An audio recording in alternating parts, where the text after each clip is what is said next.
Hello दोस्तों, सुनो कहानी चैनल में आपका फिर से स्वागत है। दोस्तों, आज हम सुनेंगे डॉक्टर सुदेश भाटिया जी की लिखी हुई कहानी एक भिखारन। दोस्तों, यह शांति नाम की एक लड़की की बहुत ही दर्द भरी कहानी है। आइए सुनते हैं। बात 1985 की है।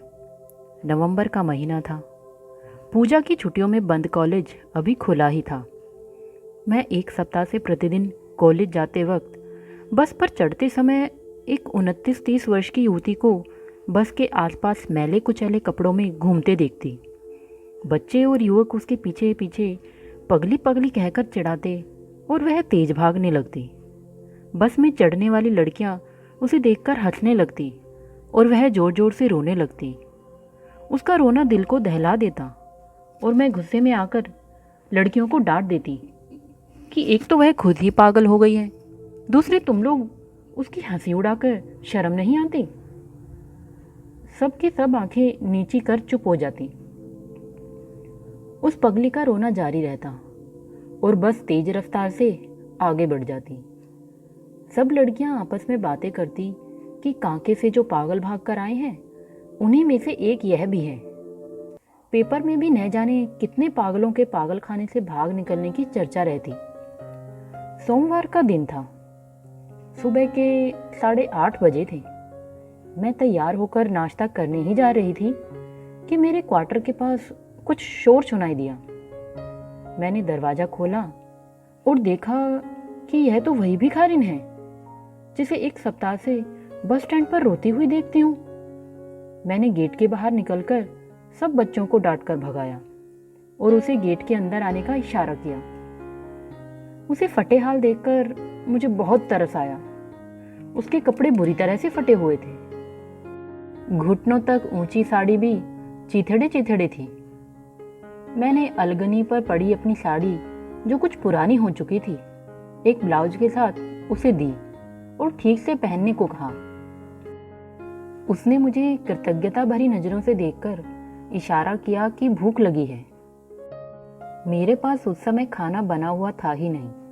मैंने अपने नाश्ते के 2 पराठे और सब्जी, थोड़ा मिक्सचर और 2 बिस्किट लिफाफे में डालकर उसे दे दिए।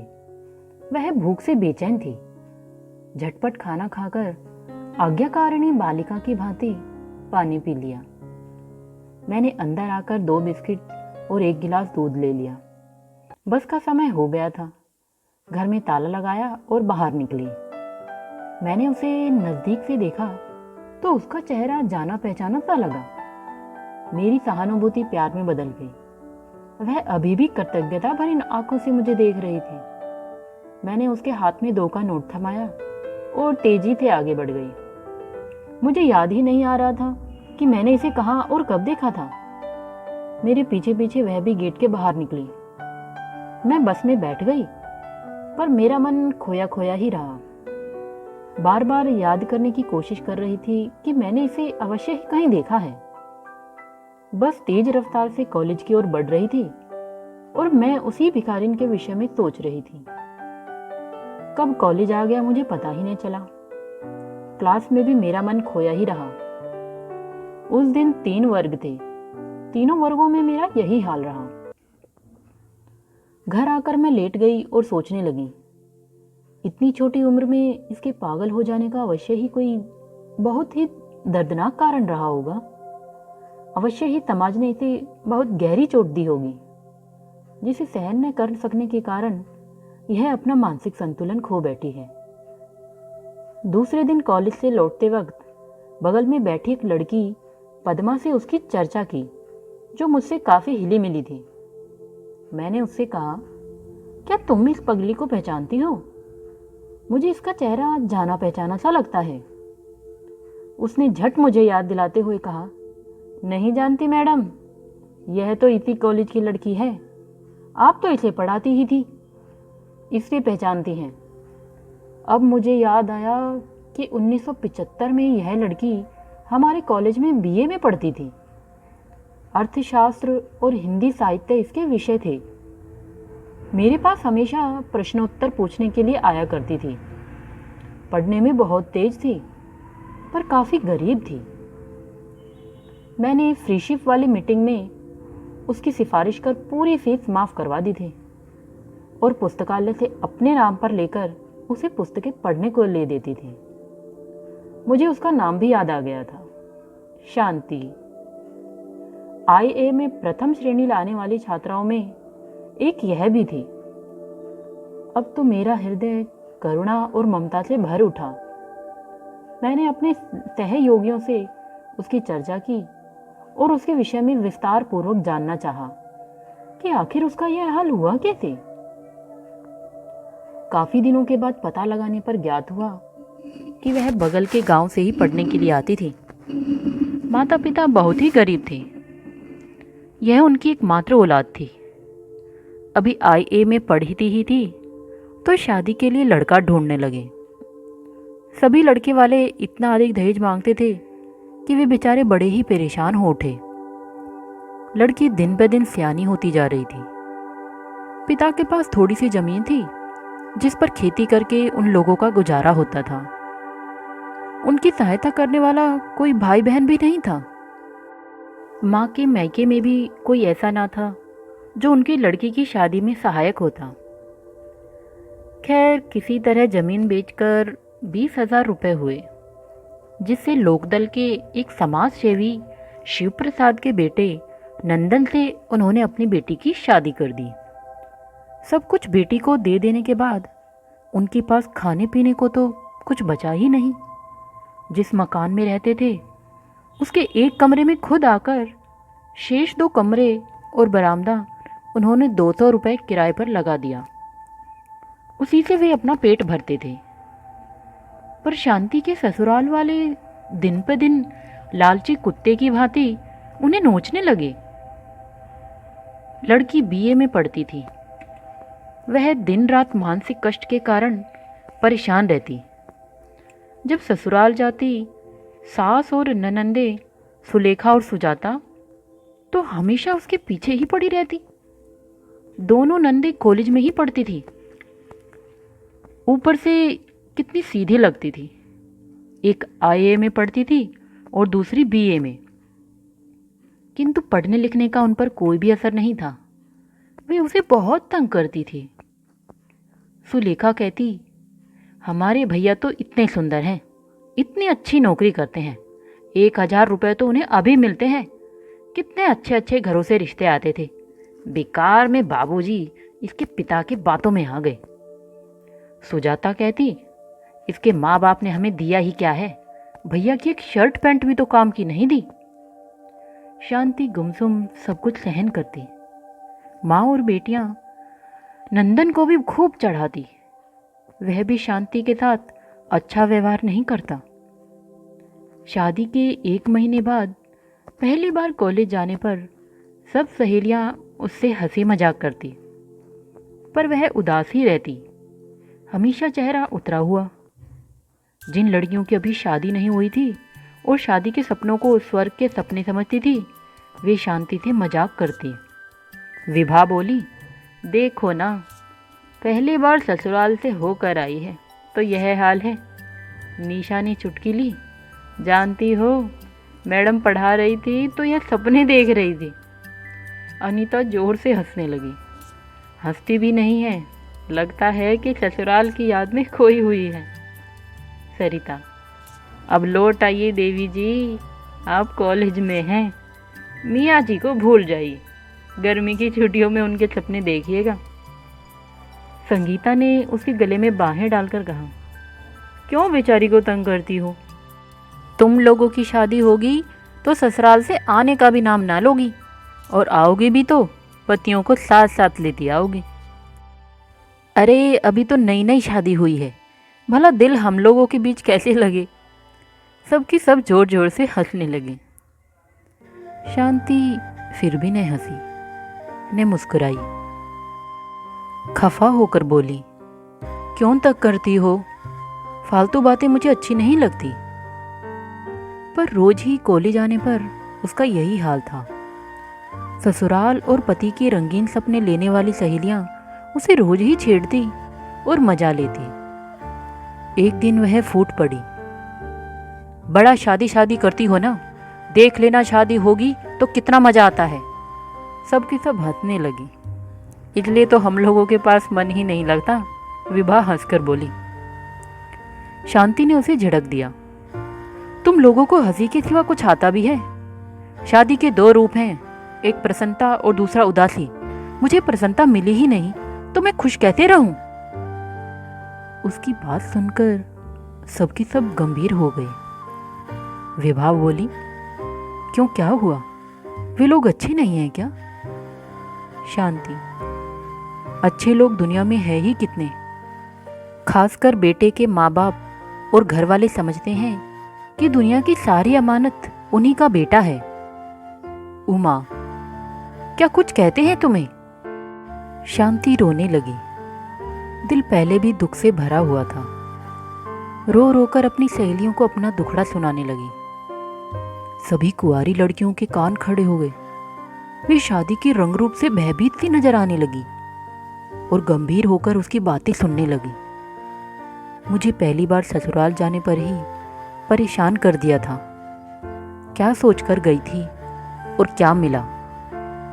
हम लोग तो सोचते हैं पति के साथ घूमेंगे, सिनेमा देखेंगे, तरह तरह के कपड़े और गहने पहनेंगे। पर मैं तो जैसे ससुराल गई, मेरी सास का भाषण शुरू हो गया। यह नहीं दिया, वह नहीं दिया, लिस्ट तो इतनी लंबी बना कर दी थी, पर सामान उसका आधा भी नहीं दिया। कितने धोखेबाज और कमीने लोग हैं। संगीता बोली, तो तुम्हारी जो दो नंदे कॉलेज में पढ़ती हैं, उन लोगों ने माँ को नहीं समझाया? शांति, समझाएंगी क्या, वे तो और भी चढ़ाने लगी। उनमें दो लड़कियां विवाहित थी, मीना और मीरा। मीना बोली, अरे जाने दो, इन सब बातों से दुखी नहीं होते। सब ससुराल में ऐसे ही बोलते हैं। मैं भी पहली बार ससुराल गई थी तो वे लोग भी अनाप शनाप बोल रहे थे। स्कूटर नहीं दिया, फ्रिज नहीं दिया, टीवी नहीं दिया, रेडियो नहीं दिया। मैंने तो अपने कान ही बंद कर लिए, किसी की बात नहीं सुनी मैंने। मीरा बोली, पति तो अच्छे हैं ना, तुम्हें जिससे मतलब है वह यदि अच्छा है तो सब ठीक हो जाएगा, रोती क्यों हो? आजकल लोग बहुत तरह की बातें करते हैं, थोड़ी सहन शक्ति रखो। चलो भूल जाओ इन बातों को। सरिता दौड़कर उसके लिए एक प्लेट चाट ले आई और बोली, चाट खाओ और दिल के गमों को भुला दो। पर शांति रोती ही रही। मेरे पति तो और भी बुद्धू हैं। मैं जब तक वहां रही, माँ और बहनों ने उन्हें मेरे पास आने ही नहीं दिया। यह बात सुनकर सभी दुखी हो उठी। मीरा, 1 महीने के अंदर एक दिन भी तुम्हारी उनसे भेंट न हुई? शांति सिर नीचे कर रोती हुई बोली, भेंट कहाँ से होती, वे लोग आने देती तब ना। मीना, तो उनको क्यों रोक रखा था तुम्हारे पास आने से? शांति, सास कहती थी कि जितना दहेज दिया है उतना और देंगे, तभी लड़के को इसके पास जाने देंगे, नहीं तो इसकी दूसरी शादी करा देंगे। वह फूट फूट कर रोने लगी और उसकी सहेलियां उसे सहानुभूति दिखाने लगी, पर बात उन्हें भी चिंताजनक लगी। शांति, माँ और बाबूजी को यह सब पता लगेगा तो कितने दुखी होंगे। मीरा बोली, नहीं नहीं, उन्हें यह सब बातें कभी मत बताना, कहाँ से देंगे इतना सामान? शांति, पहले ही जमीन बेचकर पूरे पैसे उन्हें दे चुके हैं, अब तो घर में कुछ है भी नहीं। मीना, आजकल लड़के वाले तो समझते हैं कि लड़की वालों के पास कुबेर का खजाना ही है। एक तो लड़की उन्हें सुंदर चाहिए, पढ़ी लिखी चाहिए, दूसरे नोटों की गठरी बांधकर उनके लिए ले जाए। कितना तंग करते हैं ये लोग। अविवाहित लड़कियां उनकी बातों से डर गई। निशा बोली, हम लोग सब मिलकर शादी करना ही बंद कर दें तो इन लोगों के दिमाग ही ठिकाने आ जाए। मैं तो शादी नहीं करूंगी बाबा। विभा, एक तुम्हारे शादी न करने से क्या हो जाएगा? शांति को सबने मिलकर चुप कराया। घंटी लग चुकी थी। अंग्रेजी की क्लास थी। सबकी सब क्लास में गई, पर पढ़ने में मन किसी का नहीं लगा। शांति की बातों से सभी बहुत दुखी थी। दूसरी बार ससुराल जाने के समय शांति दिन रात रोती ही रहती थी, पर माँ से अपना दुख न कहती थी।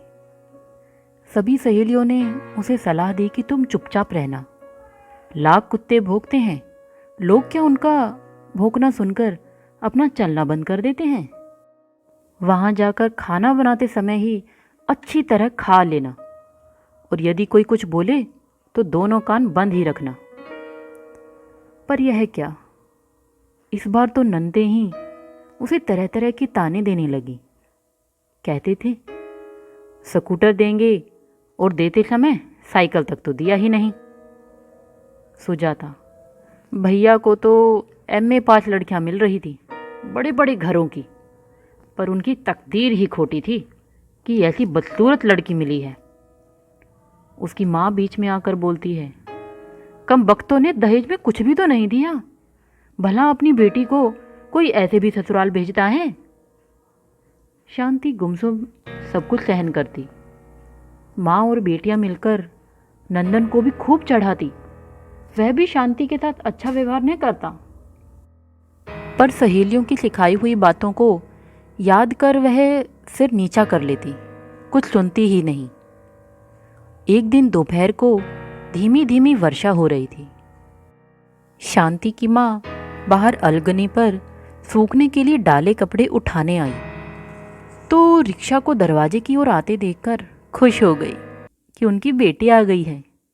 वह मन ही मन उसकी सास को धन्यवाद देने लगी। कितनी अच्छी है बेचारी, समझती है कि इनकी इकलौती बेटी है, अधिक दिन रहेगी तो उदास हो जाएगी, इसलिए इतनी जल्दी ही भेज दिया। अभी तो इसे गए महीना भर भी नहीं हुआ है। न दिन धराने की जरूरत समझी, न बुलावा भेजने की। कितने आधुनिक विचार हैं। यदि इसी तरह बीच बीच में हमारी लाडली बेटी मिलती रहेगी तो हमें किसी बात का दुख न होगा। जब से शादी हुई है इसे माँ बाप से बिछड़ने का गम ही लगा है। इसे चिंता रहती है कि मेरे माँ बाप अकेले कैसे रहते हैं। मेहमान जी से कहा होगा कि मैं माँ के पास जाऊंगी। कितने अच्छे हैं मेरे दामाद। वह मन ही मन दामाद को आशीर्वाद देने लगी। युग युग जियो। इतने अच्छे लोग भी किस्मत से ही मिलते हैं। मेरी बेटी की किस्मत ही बहुत अच्छी है। शांति आते ही घर के अंदर चली गई। माँ ने उसके देवर की बहुत खातिर की। उस दिन उसे रोक लिया और दूसरे दिन खाना खिलाकर ही भेजा। इस बार तो शांति ससुराल से आई तो कॉलेज अभी बंद ही था। जून का महीना था, मई में ही तो गई थी। कमरे के अंदर बैठकर किताबें पढ़ती रहती। माँ सोचती कि परीक्षा देने की तैयारी कर रही है, इसलिए अभी पढ़ने में बाधा न डालकर बाहर जाकर औरतों से बातें करने लगती। पिता भी उसे हमेशा किताबों में डूबी देखकर सोचते कि ससुराल में पढ़ नहीं पाती होगी, इसलिए यहाँ दिन भर पढ़ती रहती है। वे भी सोचते कितने अच्छे आदमी मिले हैं, अपने आप लड़की को भेज दिया। लोग तो कितना परेशान करते हैं, जल्दी मैके भेजते ही नहीं। यहाँ लेने जाने वाला भी तो कोई नहीं। सोचा होगा बूढ़े माँ बाप को न आना पड़े, पढ़ने का भी ध्यान रखा होगा, इसलिए अपने आप भेज दिया। आखिर समाज सेवी है ना, दूसरों से अधिक बुद्धि तो होगी ही। इतने विवेकी हैं, स्वभाव भी बहुत ही अच्छा है। इधर शांति मन से उन सभी की बातों को भुलाने लगती, पर आंखें किताब पर रहती और मन कहीं और ही उड़ा रहता। वह एक दिन रात में गहरी नींद में जोर जोर से चिल्ला रही थी। उसके पिता बार बार पूछ रहे थे, क्यों बेटा, क्या हो गया? वह नींद में ही थी। उन्होंने सोचा इसे जगाना ठीक नहीं, सोचा कोई भयानक सपना देखा होगा। शांति ने उस दिन सपने में जहर खा लिया था। वह ज्यों तो उसके शरीर पर असर कर रहा था, त्यों त्यों वह जोर जोर से चिल्ला रही थी। सुबह उठकर पिताजी ने उससे पूछा, तुम आजकल नींद में क्यों डर जाती हो? शांति बोली, नहीं, मैं तो कभी नहीं डरी। इसी तरह एक सप्ताह बीत जाने के बाद वह फिर चिल्लाने लगी। उसकी माँ डर गई। सोचा जरूर किसी भूत प्रेत का असर होगा। बच्ची नींद में रोज ही रोती है और चिल्लाती रहती है। आज सुबह होते ही पंडित जी से भभूत ला कर दूंगी।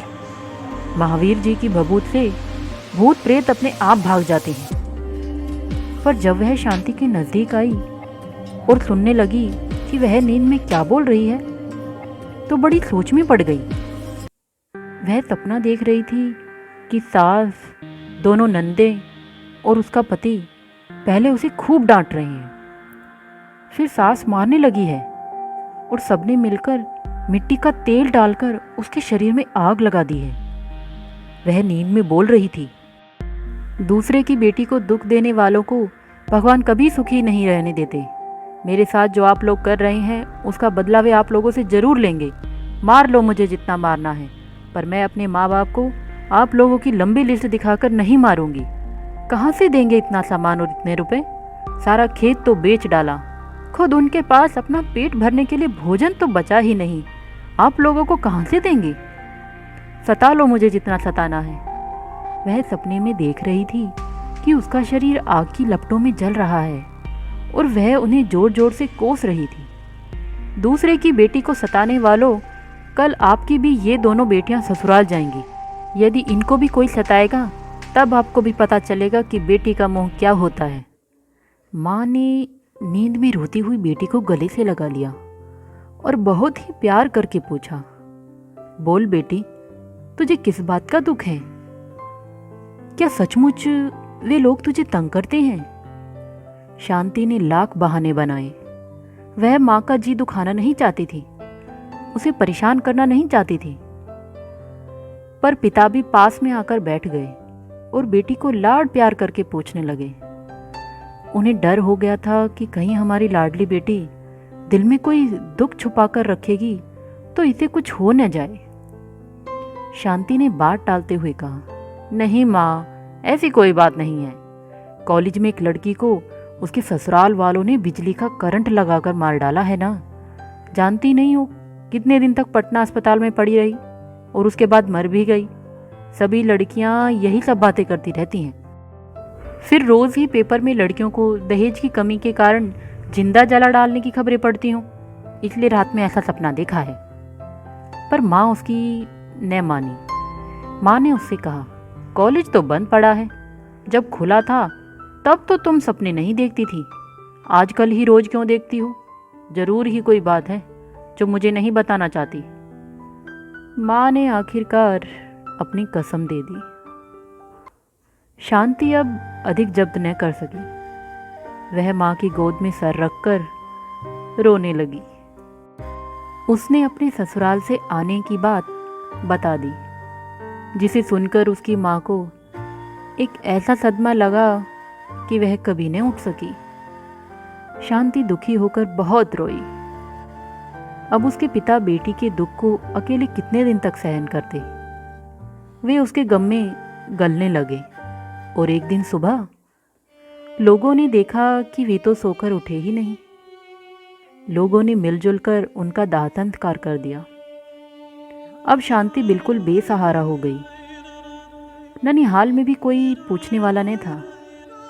सास और नंदे, जो पहले केवल ताने ही देती थी, कभी कभी सास 2-4 थप्पड़ मार बैठती थी, अब खुलकर उसे मारने लगी।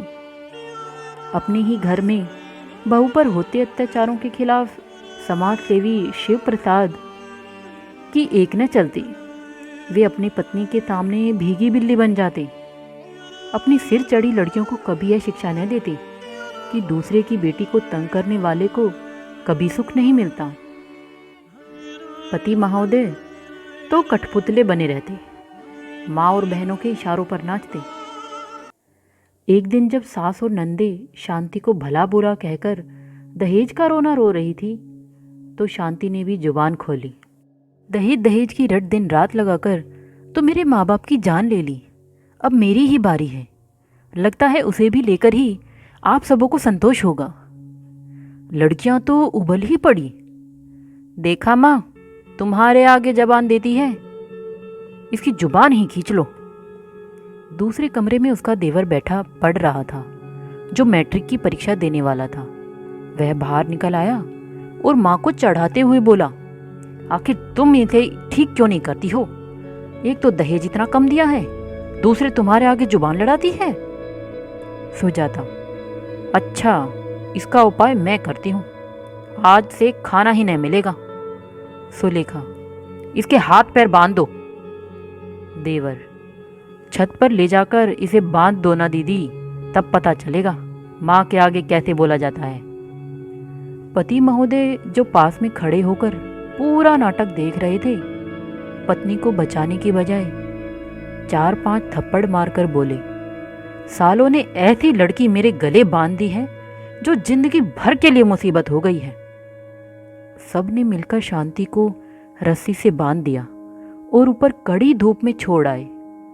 गर्मी के दिन थे, धूप बहुत तेज थी, लोग अपने अपने घरों में आराम कर रहे थे। शांति को दिन भर खाना पीना न मिला, वह रो रो कर मानसिक संतुलन खो बैठी। मोहल्ले वाले उनके घर का नाटक प्रतिदिन देखते, पर किसी की हिम्मत न होती कि एक अनाथ मासूम बालिका को बचाए। शांति की सुध-बुध लेने वाला मायके में भी कोई न था। फलतः मानसिक संतुलन खोने के कारण वह दिन भर उन लोगों को खूब गालियां बकती। यदि कोई मारने आता तो उस पर थूक देती। फलतः 1 सप्ताह तक अत्याचार और मार सह सहकर वह बेदम सी पड़ी रहती। एक दिन उसके पति और ससुर उसे गाड़ी में बैठाकर घुमाने के बहाने ले गए और कांके में छोड़ आए। तब से वहीं पागल खाने में पड़ी रही। वहां से जो पागल भाग निकले थे, उन्हीं के साथ वह भी यहीं आ गई। उसका अचेतन मस्तिष्क अभी भी काम कर रहा था। यही कारण था कि कॉलेज जाने वाली बस और बस में चढ़ती हुई लड़कियों को देखकर वह गला फाड़ फाड़ कर रोती और लोग उसका मजाक उड़ाते। उसकी कहानी सुनकर मेरा मन रो उठा और मुझे उसका वह मासूम चेहरा याद आ गया जो खाना खाकर मेरे दिए हुए कपड़े पहनकर वह आज्ञाकारिणी बालिका की भांति मेरा मुंह देख रही थी। लगता है उसने मुझे पहचान लिया था, इसलिए वह खाना खाकर मुझसे पहले गेट से न निकली। मेरे निकलने के बाद पीछे पीछे सिर झुकाकर चलने लगी। मैंने शांति की कहानी सुनने के बाद उसे काफ़ी ढूंढा और सोचा कि पैसा जमा करके या अपने पैसे में से मैं उसका इलाज करवाऊंगी। मानसिक संतुलन लौटने पर हम सभी सहयोगी मिलकर उसे पढ़ाएंगे और किसी न किसी किनारे लगा ही देंगे। पर वह उसके बाद कभी मुझे नज़र ही न आई, जिसकी याद आते ही मेरी आंखें छलछला उठती हैं, जी करा उठता है। तो दोस्तों, इसके साथ ही शांति की यह दर्द भरी कहानी समाप्त होती है। आपको ये कहानी कैसी लगी कमेंट करके ज़रूर बताएं। तो चलिए मिलते हैं एक नई वीडियो में एक नई कहानी के साथ। तब तक के लिए गुड बाय।